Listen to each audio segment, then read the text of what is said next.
Hello student, welcome back to a new video. जैसा कि आप लोगों को पता है, हमने पिछली वीडियो में आपका जो नया बैच हमने स्टार्ट किया हुआ है फर्स्ट ईयर का राजनीति शास्त्र के प्रथम सेमेस्टर का यूनिट नंबर सेकंड हम कंप्लीट करवा रहे हैं। यूनिट नंबर फर्स्ट पर ऑलरेडी हमने वीडियो आपको दे दिया है एंड सेकंड पे भी ऑलरेडी एक वीडियो मिल चुका है आपको, जिसमें हमने संविधान के बारे में बात किया है कि संविधान के पीछे जो हमारा भारत का संविधान रहा है वो कैसे कैसे संविधान जो है बढ़ता हुआ आया है। जैसे कि भारत में संविधान बनने के, संविधान मतलब क्या कि लिखित एक नियम कानून की किताब की जिससे एक देश में, एक राज्य में कानून चलाया जाना है, नियम चलाया जाना है, सरकार चलनी है, तो उसका पूरा रूल को ही हम संविधान कहते हैं। तो कैसे कैसे कौन कौन से रूल का सिस्टम भारत में आया, क्योंकि पहले राजाओं का टाइम पीरियड था तो रूल्स वही होते थे, जो राजा का आदेश हो गया वही रूल हो गया। लेकिन धीरे धीरे जब अंग्रेज भारत में आए तो अंग्रेजों ने कानून के हिसाब से, रूल्स के हिसाब से चलना स्टार्ट किया, तो संविधान यहां से बनना स्टार्ट हुआ। अब जब संविधान बनते बनते बनते बनते थोड़े थोड़े नियम कानून लगते लगते और इस हद तक आ गया कि जब हमारा देश भारत आजाद हो गया, तो भारत का संविधान बनाने के लिए, भारत की आजादी से पहले 1946 से ही संविधान बनना स्टार्ट हो गया। अब इस संविधान को बनाने के लिए तमाम सारे जो भारत के पिछले कुछ रूल्स रेगुलेशंस जो अंग्रेजों ने लगाए हुए थे, उन रेगुलेशंस से भी कुछ चीजें निकाली गई। अलग अलग दुनिया के जो अलग अलग संविधान हैं, उन संविधानों से कंपेयर किया गया और उनसे जो भी चीजें अच्छी थी, दुनिया के जितने भी संविधान थे सबको पढ़ा गया कि उसमें जो अच्छी चीजें हैं, जो चीज उनके नागरिकों के लिए, उनके जो देश में रहने वाली उनकी प्रजा है उनके लिए बेहतर था, उन कानूनों को निकाल करके अपने कानून में भी, अपने संविधान में भी लाया गया।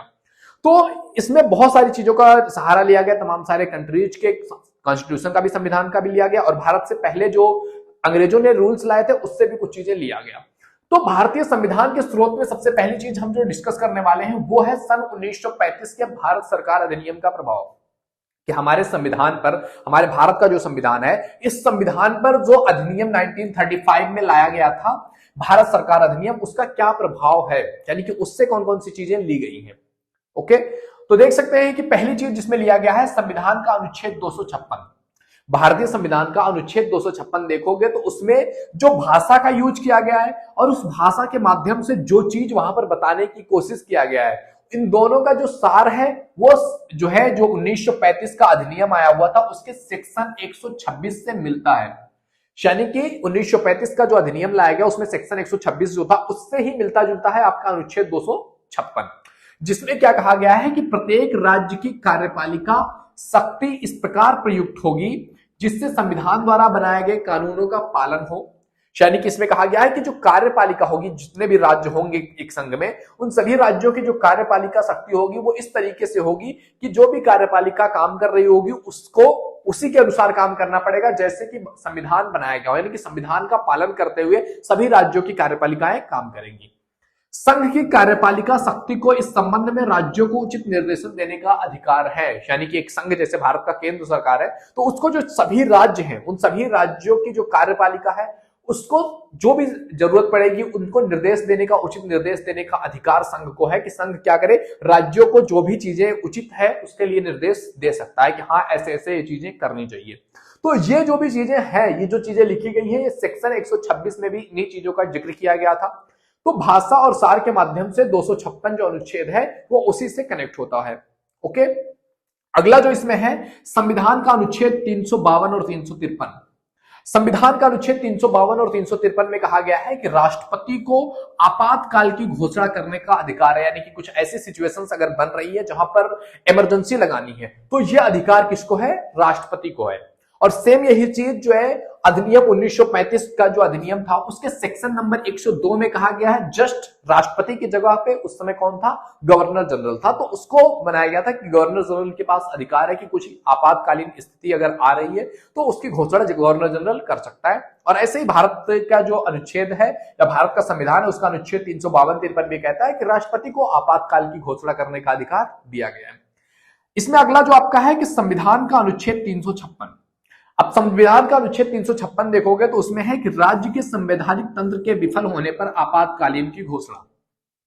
यानी कि राज्य का जो संवैधानिक तंत्र है कि राज्य एक संविधान के अनुसार उसकी कार्यपालिका काम कर रही है, उसकी विधायिका काम कर रही है, तो जो राज्य का संवैधानिक तंत्र है, एक सिस्टम है जिस सिस्टम से एक संविधान चल रहा है, एक राज्य चल रहा है, अगर राज्य का संवैधानिक तंत्र विफल हो जाए तो उस समय क्या होता है, आपातकाल की व्यवस्था की जा सकती है। तो ऐसे ही सेक्शन नंबर 92 में भी कहा गया है कि अगर किसी प्रांत की जो सिस्टम है, जो रूल्स है, रेगुलेशंस है, वो विफल होते हैं तो आपातकाल की घोषणा की जा सकती थी। तो सेक्शन नंबर 92 जो था अधिनियम 1935 का, वो भारतीय संविधान के जो है अनुच्छेद 356 से मिलता है। अगला है आपका संविधान का अनुच्छेद 251। भारतीय संविधान का जो अनुच्छेद 251 है, वो संघ और राज्य के कानूनों के परस्पर विरोध होने पर संघ कानून को मान्यता दिया जाए, ऐसा कहा गया है। कि मतलब क्या कहा गया है कि अगर संघ और राज्य, मतलब केंद्र सरकार कोई कानून बना रही है और राज्य सरकार कोई कानून बना रही है, और उन दोनों के कानून में क्या हो जाए, एक दूसरे के विरोध में आ जाए, कि संघ जो कानून बना रही है, राज्य जो कानून बना रहे हैं, एक दूसरे के उल्टा हो जाए, विरोध हो जाए, तो उसमें क्या किया जाएगा कि संघ कानून को मान्यता दी जाएगी। कि सेंटर में, केंद्र में जो सरकार है वो जो कानून बनाएगी उसको मान्यता दिया जाएगा, ना कि राज्य के सरकार को मान्यता दिया जाएगा। तो ऐसा कहा गया है संविधान, भारतीय संविधान के अनुच्छेद 251 में। और यही चीज कहा गया था 1935 का जो भारत अधिनियम था उसके सेक्शन नंबर 107 में। उसके सेक्शन नंबर 107 में भी सेम चीज कही गई थी कि जो प्रांत के सरकार है, तो प्रांत के सरकारों पर जो सेंटर का सरकार होगा उसकी बातें ज्यादा मानी जाएगी, क्योंकि उसके पास पावर्स ज्यादा हैं और वो सेंटर है। अगला सन 1935 के अधिनियम में शक्तियों का जो विभाजन किया गया, 3 पार्ट्स में बांटा गया कि जो पावर्स हैं वो 3 पार्ट में बटेंगी। पहली होगी जो आपकी संघ सूची होगी, दूसरा होगा आपका प्रांत सूची होगा, और तीसरा होगा समवर्ती सूची होगा। यानी कि काम करने का या कार्यपालिका में जो अधिकार है, तो कुछ चीजें हैं जो संघ सूची के अंतर्गत रखा गया है, जिसको सेंटर या केंद्र सरकार जो है वो उसका वो काम है, उसके वो अधिकार है। कुछ चीजें हैं जिसको प्रांत सूची के अंतर्गत रखा गया है कि वो प्रांत की जो गवर्नमेंट है उसका वो काम है, उस काम पर उसका अधिकार है, उसका उत्तरदायित्व है। और कुछ है समवर्ती सूची, यानी कि एक काम केंद्र सरकार भी करेगी, राज्य सरकार भी करेगी। तो इस तरीके से बांटा गया था 1935 के अधिनियम के अनुसार। और भारत के संविधान में जब इस चीज को इंट्रोड्यूस किया गया, तो इसमें केवल ये जो प्रांत लिखा हुआ है ना, इस प्रांत के जगह पर राज्य शब्द का प्रयोग किया गया। केंद्र सरकार को संघ ही माना जाता है, और प्रांत को क्या कहा गया, राज्य सरकार कहा गया। क्योंकि प्रांत के रूप में अब नहीं रहेगा कि ये पंजाब प्रांत है, ये प्रांत है, नहीं। अब देश क्या हो गया है, राज्यों में बढ़ चुका है, तो ये प्रांत की जगह पर राज्य का उपयोग किया गया है। बाकी 1935 में जो अधिनियम के अनुसार दिखाया गया था, विभाजन किया गया था शक्तियों का या कार्यों का, उसी के आधार पर जो है भारतीय संविधान में भी इस चीज का उल्लेख किया गया है। तो ये सारी चीजें हमने कहां से लिया हुआ है, ये सन 1935 के भारत सरकार अधिनियम के माध्यम से ये सारी चीजें कहीं ना कहीं देखने को मिलती है कि इसका प्रभाव हमारे भारतीय संविधान पर पड़ा है। अब आइए देखते हैं आगे कि ब्रिटिश संविधान का क्या प्रभाव पड़ा, जो अमेरिका का संविधान था, जो ब्राजील का संविधान है, कनाडा का संविधान है, ऑस्ट्रेलिया का संविधान है, तमाम सारे संविधानों से कुछ ना कुछ चीजें एब्जॉर्ब किया गया है, कुछ ना कुछ चीजें अपनाई गई हैं। तो आइए देखते हैं, उसके बारे में डिस्कस करते हैं। अब बात करते हैं दूसरा जो संविधान रहा, ब्रिटिश का संविधान। तो ब्रिटिश का संविधान का हमारे भारतीय संविधान के बनने पर या भारतीय संविधान में जो जो चीजें अपनाई गई, उसमें ब्रिटिश संविधान से क्या क्या चीजें लिया गया, क्या इंपैक्ट पड़ा। तो देखो, ब्रिटिश संविधान से भारतीय संविधान में जो चीजें लिया गया वो था भारतीय संविधान का संसदीय स्वरूप। भारतीय संविधान का जो संसदीय स्वरूप था वो ब्रिटेन के संसदीय स्वरूप से लिया गया कि ब्रिटेन में जिस तरीके से 2 सदन थे, एक संसद था, तो संसद का जो संसदीय स्वरूप था वो ब्रिटेन से लिया गया। और क्रियान्वयन के नियम की, उस संसद में कौन कौन से काम किस तरीके से होते हैं, कौन कौन होता है, वो सारा सिस्टम जो है ब्रिटेन से लिया गया। क्योंकि क्या है ना कि भारत में ब्रिटेन का आधिपत्य था, एक लंबे समय से ब्रिटेन भारत पर राज कर रहा था, और ब्रिटेन ने तमाम सारे रूल्स रेगुलेशन या मतलब जो कार्य करने की पूरी स्थिति होती है वो ब्रिटेन जैसा ही इंडिया में भी अप्लाई करना चाहता। तो कहीं ना कहीं भारतीय उस चीज से प्रेरित भी थे और उस चीज को देख रहे थे कि हाँ, ये चीज ठीक ठाक काम कर रही है, बस अंग्रेज उस चीज का फायदा उठा रहे हैं, हमारे ऊपर बहुत ज्यादा टैक्सेस लगा रहे हैं, बाकी जो रूल्स हैं, जो रेगुलेशंस हैं, जो सिस्टम है वो अच्छे हैं। तो भारत में संसदीय स्वरूप को अपनाया गया और उसके क्रियान्वयन के नियम को भी अपनाया गया। और क्या ब्रिटेन से लिया गया, ब्रिटेन में जो स्थिति ब्रिटेन के सम्राट की है, ऐसे ही यहाँ पर भारत में भी सम्राट जैसी स्थिति राष्ट्रपति को सौंप दिया गया कि राष्ट्रपति होगा जो अगर जो है जो कार्यपालिका है, संसद है, ये बहुत ज्यादा कुछ दिक्कत क्रिएट करने लगे या मोनोपोली करने लगे, तो कोई ऐसा पर्सन होना चाहिए जो इनको कंट्रोल कर सके। तो राष्ट्रपति बनाया गया भारत में, जो कि ब्रिटेन के सम्राट के समान है, ब्रिटेन की महारानी के समान है, जो कि मतलब एक कहते हैं ना कि सबसे पावरफुल स्थिति में रखा गया, लेकिन उसके पास पावर नहीं है। ऐसी ही स्थिति वहां पर है। यहां पर भी क्या किया गया कि जैसे ब्रिटेन में लॉर्ड सभा है, कॉमन सभा है, ऐसे ही भारत में भी क्या किया गया, लॉर्ड सभा मतलब लॉर्ड सभा को जगह दे सकते हैं राज्यसभा की जगह पर, और इसको जगह दे सकते हैं लोकसभा की जगह पर। पावर किसके पास ज्यादा होती है भारत में? लोकसभा के पास। तो कॉमन सभा के पास पावर ज्यादा होती है लोकसभा की, मतलब यहां पर लॉर्ड सभा की अपेक्षा में। तो इसी तरीके से भारत में लोकसभा के पास पावर होती है राज्यसभा से ज्यादा। तो वो सारी व्यवस्थाएं यहां पर लागू की गई। ब्रिटिश संसदीय प्रणाली आलिखित और परंपराओं पर आधारित है। मतलब बेसिक जो मेन डिफरेंस है भारतीय संसदीय प्रणाली की और ब्रिटेन के संसदीय प्रणाली की, उसमें मेन डिफरेंस ये है कि जो ब्रिटिश का संसदीय प्रणाली है वो आलिखित है, मतलब वो लिखा हुआ नहीं है, बहुत ज्यादा परंपराओं पर आधारित है। भारत का जो प्रणाली है, मतलब ब्रिटिश का जो प्रणाली है, जो सिस्टम है, वो कहीं ना कहीं परंपराओं पर आधारित है। लेकिन अगर आप भारत में बात करोगे तो परंपराओं को बहुत कम संविधान में इन्वॉल्व किया गया है। बाकी जो भारत का संविधान है उसकी जो प्रणाली है वो लिखित है, कौन सा चीज होना चाहिए उसके लिए पूरा बाकायदा रिटन है। परंपराओं पर बहुत ज्यादा डिपेंडेंट नहीं है भारतीय संविधान। तो ये सारी चीजें कहीं ना कहीं ब्रिटिश संविधान का प्रभाव पड़ा भारतीय संविधान पर, और भारतीय संविधान ने ब्रिटेन संविधान से ये सारी चीजें कहीं ना कहीं एब्जॉर्ब किया है, लिया हुआ है। अब आइए बात करते हैं दूसरा जो संविधान रहा अमेरिका का संविधान। तो अमेरिका के संविधान से ग्रहण सिद्धांत कौन कौन से हैं? कौन कौन से ऐसे सिद्धांत हैं जो अमेरिका के संविधान से लिया गया, ग्रहण किया गया? आइए बात करते हैं। तो देखो, सबसे पहली बात करते हैं संविधान की जो प्रस्तावना है। भारतीय संविधान की प्रस्तावना देख लीजिए और अमेरिका के संविधान की प्रस्तावना देख लीजिए, कहीं ना कहीं बहुत ज्यादा सिमिलर आपको देखने को मिलेंगे। जैसे कि जो अमेरिका का संविधान है उस संविधान में लिखा गया है कि हम संयुक्त राज्य अमेरिका के लोग संयुक्त राज्य अमेरिका के लिए यह संविधान स्थापित करते हैं। अमेरिका के संविधान की प्रस्तावना क्या है कि हम संयुक्त राज्य अमेरिका के लोग संयुक्त राज्य अमेरिका के लिए क्या करते हैं? इस संविधान को स्थापित करते हैं। और भारत के संविधान की प्रस्तावना देखोगे तो हम भारत के लोग इस संविधान सभा में 26 नवंबर 1949 को इस संविधान को स्वीकृत अधिनियम आत्मगत और अर्पित करते हैं। तो कहीं ना कहीं मतलब स्वीकार के हम भारत के लोग या हम अमेरिका के लोग अपने संविधान को स्वीकार करते हैं। यहाँ पर डेट मेंशन कर दिया गया है, 26 नवंबर 1949 को स्वीकार कर लिया गया था, बाकी लागू किया गया था 26 जनवरी 1950 को। तो ये सारी चीजें आपको देखने को मिलती है पहली चीज प्रस्तावना में। दूसरा बात किया जाए जो मौलिक अधिकार है, जैसे भारत में जो है नागरिकों के अपने कुछ मौलिक अधिकार हैं और अमेरिका में भी बिल ऑफ राइट्स है कि लोगों के राइट के अपने अधिकार है। तो बिल ऑफ राइट जो है अमेरिका से लिया गया है, मतलब मौलिक अधिकार अमेरिका के बिल ऑफ राइट से कनेक्टेड होता है। अमेरिका जैसा ही उपराष्ट्रपति की व्यवस्था भारत में भी किया गया है। जैसे अमेरिका में उपराष्ट्रपति है कि राष्ट्रपति की अनुपस्थिति में वो काम कंट्रोल कर सकता है, ऐसे ही मतलब अमेरिका में भी उपराष्ट्रपति की स्थिति है और भारत में भी उपराष्ट्रपति की व्यवस्था की गई है अमेरिकन कॉन्स्टिट्यूशन से लेकर के। सर्वोच्च न्यायालय की व्यवस्था किया गया है कि सर्वोच्च न्यायालय होगा, सर्वोच्च न्यायालय का संगठन कैसा होगा, उसकी पदोन्युक्त करने की विधि भी अमेरिका जैसी है। यानी कि जैसे अमेरिका में एक अपना स्वतंत्र पूरी तरह से न्यायालय है, जो क्या है जिसके पास अपनी पावर है, उसकी पदमुक्ति करना हो, सारी विधि मतलब पूरी तरीके से अमेरिका जैसी ही न्यायालय की स्थिति है कि अगर लोकसभा, राज्यसभा, राष्ट्रपति या कोई भी चीज अगर गलत हो रहा है तो उस पर वो संविधान मतलब हर तरीके से पॉलिटिकल एंगल से कट होकर के वो रियलिटी में जो है, जो सच है, उसके साथ वो खड़ा हो सके। अगली चीज है आपका अनुच्छेद 368 जो भारतीय संविधान का है। संविधान में संशोधन करने की जो प्रक्रिया है अनुच्छेद 368 में है और वो सेम ऐसे ही है जैसे कि संविधान परिवर्तन की सिस्टम अमेरिकन संविधान में है कि जैसे अगर कोई संविधान में कुछ चीज संशोधन करना है तो पहले उस चीज को लोकसभा से 2/3 बहुमत से पास कराना पड़ेगा। ऐसे ही वहां पर राज्यसभा से 2/3 बहुमत से पास, कानून सभा से, उसके बाद वहां से दूसरी व्यवस्था क्या होती है, राज्यसभा से भी उससे पास कराना पड़ता है। ऐसे यहां भी राज्यसभा से पास कराना पड़ता है। फिर क्या होता है कि राष्ट्रपति तक जाता है और यहां भी क्या होता है, राष्ट्रपति तक जाता है। तो इस तरीके से क्या हुआ कि भारतीय संविधान में जो संशोधन की प्रक्रिया है वैसे ही जो है अमेरिकन संविधान में भी संशोधन की प्रक्रिया तो कहीं ना कहीं वहां से लिया गया है।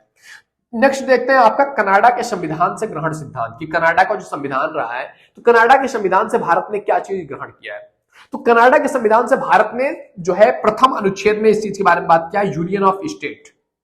यूनियन शब्द जो है ये कनाडा के संविधान से लिया गया। यूनियन मीन संघ, कि मतलब जो अलग अलग राज्य हैं उन राज्यों को मिलाकर के एक संघ बना दिया जाए, यूनियन ऑफ स्टेट बना दिया जाए। और ये चीज ग्रहण किया गया है कहां से, कनाडा के संविधान से, कि सभी राज्यों को एक साथ मिलाकर के एक बड़े राज्य के रूप में, एक बड़े देश के रूप में अस्तित्व में लाया जाए। ये कनाडा से लिया गया है।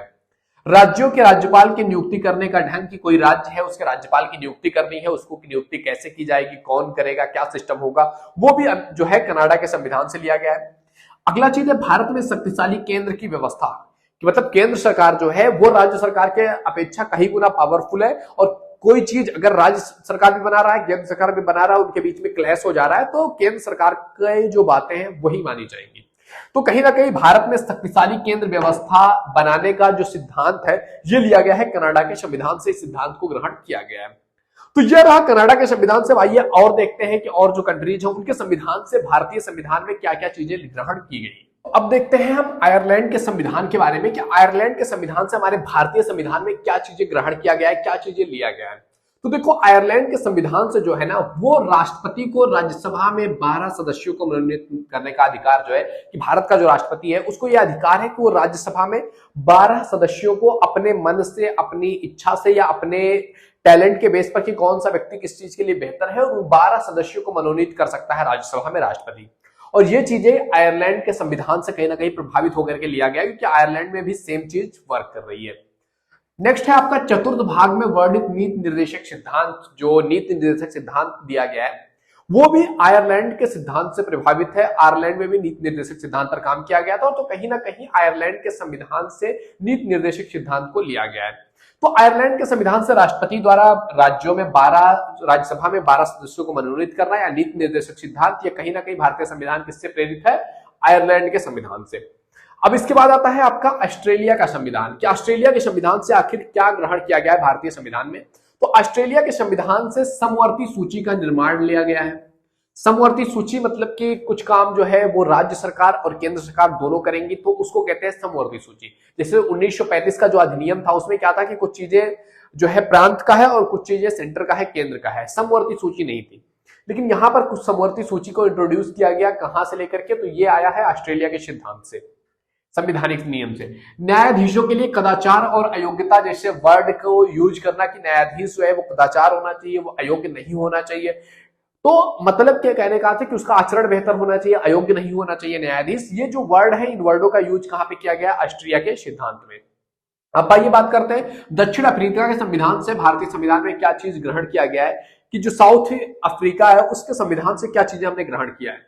तो पहली चीज कि भारत में राज्यसभा के सदस्यों का चुनाव राज्यों की विधानसभाओं के सदस्यों द्वारा अनुपातिक प्रतिनिधित्व के आधार पर होना, कि भारत का जो राज्यसभा है उसमें जो सदस्य चुने जाते हैं उनको राज्यों की जो विधानसभाएं हैं उनके सदस्यों द्वारा अनुपातिक प्रतिनिधित्व के आधार पर उनको चूज किया जाता है। तो ये जो सिस्टम है ये कहीं ना कहीं दक्षिण अफ्रीका के संविधान से प्रेरित होकर के लिया गया है कि दक्षिण अफ्रीका के संविधान में भी सेम चीजें वर्क करती है। दूसरी चीज है साधारण कानूनों को प्रेरित करने की विधि, मतलब कि साधारण जो कानून है, जो नॉर्मल सिस्टम है उसको ज्यादा जो है महत्व दिया जाना कि हाँ ठीक है नॉर्मल चीजें ही रहे, बहुत ज्यादा किसी चीज को कॉम्प्लिकेटेड ना करना। ये भी जो चीज है ये दक्षिण अफ्रीका के संविधान से प्रेरित होकर के लिया गया है। अगली चीज बात करते हैं जर्मनी के संविधान का प्रभाव। जर्मनी के संविधान का भारतीय संविधान पर क्या जो है प्रभाव पड़ा, क्या इंपैक्ट पड़ा। तो देखिए राष्ट्रपति को आपातकाल में संविधान को स्थगित करने की शक्ति जो है ये जर्मनी के बायमर संविधान से मिलता जुलता है। जर्मनी का जो बायमर संविधान है उससे मिलता जुलता ये संविधान है कि अगर आपातकाल की स्थिति आ जाती है तो राष्ट्रपति संविधान को स्थगित कर सकता है। संविधान को स्थगित करने का मतलब कि संविधान में जो भी रूल्स रेगुलेशंस है उन सभी को खत्म किया जा सकता है अगर राष्ट्रपति चाहे आपातकाल के टाइम पीरियड में कि हाँ सब कुछ खत्म, कि संविधान में जो व्यक्ति को अधिकार दिए गए हैं व्यक्ति के सारे अधिकार खत्म हो जाएंगे। अगर आपातकाल घोषित कर दिया जाता है ना तो सारे अधिकार खत्म हो जाएंगे, आपके सारे बैंक अकाउंट भी फ्रीज कर दिए जाएंगे। अगर फाइनेंशियल जो है आपातकाल घोषित कर दिया गया तो आपके बैंक में जो आपका पैसा है वो भी फ्रीज कर दिया जाएगा, आप उसको निकाल नहीं पाओगे अगर फाइनेंशियल आपातकाल घोषित कर दिया गया तो, समझ रहे हो। तो फाइनेंशियल इमरजेंसी के टाइम पे आप अपने पैसे नहीं निकाल पाओगे। ये आपके जो अधिकार है कि हमको स्वतंत्रता का अधिकार है, ये अधिकार है, वो अधिकार है, सारे अधिकार खत्म हो जाएंगे जब इमरजेंसी घोषित की जाएगी। तो ये कहीं ना कहीं कहां से लिया गया है, जर्मनी के संविधान से लिया गया है। अब इस संविधान जो हमारा बन गया, इस संविधान को लेकर के तमाम सारी इसकी आलोचनाएं भी की गई। कुछ लोगों ने इसको जस्टिफाई भी किया कि हाँ ठीक है ये संविधान बनाना, और कुछ लोगों ने इसकी आलोचना भी किया। तो कुछ आलोचक थे जिन्होंने भारतीय संविधान की आलोचना करते हुए कहा कि ये भानुपति के कुनबे की भांति गड़बड़ है। जैसे भानुपति का कुनबा बनाया गया था, अगर आपको अपनी हिस्ट्री पढ़ी होगी तो आपको बताओगा कि भानुपति का जो कुनबा था वो बहुत ज्यादा गड़बड़ बन गया था क्योंकि उसमें बहुत सारी चीजें तालमेल नहीं बन पाई, तमाम तरह से अलग अलग जगह से ला करके वहां पे नक्काशी की जा रही थी। तो भानुपति का कुनबा बहुत गड़बड़ हो गया था। तो भारतीय संविधान की आलोचना करते हुए कहा गया कि इसको दुनिया भर के संविधानों से लिया गया है तो इसमें मतलब भानुपति के कुनबे की तरह क्या होगा, गड़बड़ हो गया। कुछ जो आलोचक है उन्होंने कहा कि ये उधार का थैला है, और उधार के थैला होने की वजह से भारतीय संविधान काफी पेचीदा हो गया है, जटिल हो गया है, अस्पष्ट हो गया है। कि मतलब भारतीय संविधान में यहां से भी ले लो, वहां से भी ले लो, हर जगह से ले लिया और भारत का संविधान, अपना जो संविधान बन रहा है वो बहुत गड़बड़ हो गया है, बहुत ज्यादा पेचीदा हो गया है, अस्पष्ट हो गया है, लोग इसको नॉर्मली समझ नहीं पाएंगे। तो इस तरीके से आलोचकों ने आलोचना किया, लेकिन कुछ विद्वान, कुछ ऐसे लोग भी जिन्होंने इन आलोचनाओं का जवाब देते हुए कहा कि भारतीय संविधान ने विदेशी संविधानों से चीजों को ग्रहण किया है, लेकिन आंख बंद करके चीजों को ग्रहण नहीं किया है। उन्हीं चीजों को ग्रहण किया है जिन चीजों को ग्रहण करने की आवश्यकता थी, जो हमारे लिए अच्छे थे, जो वहां पर अच्छे तरीके से काम कर रहे थे, उन्हीं कानूनों को ग्रहण किया है, ऐसे कानूनों को नहीं कि जो हमारे लिए उपयोगी ना हो। जैसे कि इसकी बात करते हुए कहा गया कि जैसे ब्रिटेन से संसदीय प्रणाली को तो ग्रहण किया गया, लेकिन एकात्मक प्रणाली को ग्रहण नहीं किया गया क्योंकि वो प्रणाली हमारे लिए अच्छी नहीं थी। हमारे लिए कनाडा का जो है सिस्टम जो था, कनाडा का सिस्टम, इससे पहले हमने बताया, कनाडा का जो संघ वाला सिस्टम था वो हमारे लिए अच्छा था, तो वो हमने ग्रहण कर लिया कनाडा से। तो जरूरी नहीं है कि हमने एक चीज ग्रहण किया तो दूसरा भी ग्रहण कर रहे हैं। तो जो चीज हमारे राष्ट्र के लिए, हमारे देश के लिए अच्छा है, हमारे संविधान ने उसी चीज को ग्रहण किया गया है। तो इस तरीके से बात की गई। तो ये सारी चीजें कहीं ना कहीं भारतीय संविधान के स्रोत के रूप में हम देख सकते हैं कि ये सारी चीजें मिल करके भारत के संविधान को बनाती है। और उसके बाद भारत के जो अपने इशूज थे, अपनी जो इंटेलेक्ट थी, बहुत सारे लोग थे, उन्होंने मिलकर के भारतीय संविधान को बनाया, जिसको बनने में 2 वर्ष 11 माह 18 दिन लगे और 26 नवंबर 1949 को बनकर के तैयार हो गया और इसको एक्सेप्ट कर लिया गया कि हाँ, ये भारत का संविधान है। और 26 जनवरी 1950 को भारत का संविधान लागू कर दिया गया, जिसके हिसाब से आज भारतीय कानून चल रहा है, भारत के कार्यपालिका, न्यायपालिका, हर एक चीज चल रही है, वो भारतीय संविधान है। तो आई होप ये वीडियो तुम्हें पसंद आया होगा। वीडियो पसंद आए तो लाइक जरूर कीजिए। पहली बार चैनल पे आए, please visit the channel. If you think it is valuable तो आप सब्सक्राइब भी कर सकते हैं। एंड अगर आपको वीडियोस अच्छी लगती है, चैनल को सब्सक्राइब करके अपने दोस्तों में शेयर करो, जिससे कि और भी लोगों तक पहुंच सके और हम और भी लोगों की लाइफ में वैल्यू ऐड कर सके। ओके मेरे दोस्त, तो वीडियोस अच्छी लगती हो तो शेयर कर दिया करो यार। मिलते हैं आपसे अगले वीडियो में, तब तक के लिए जय हिंद, जय Bharat, thank you, bye bye.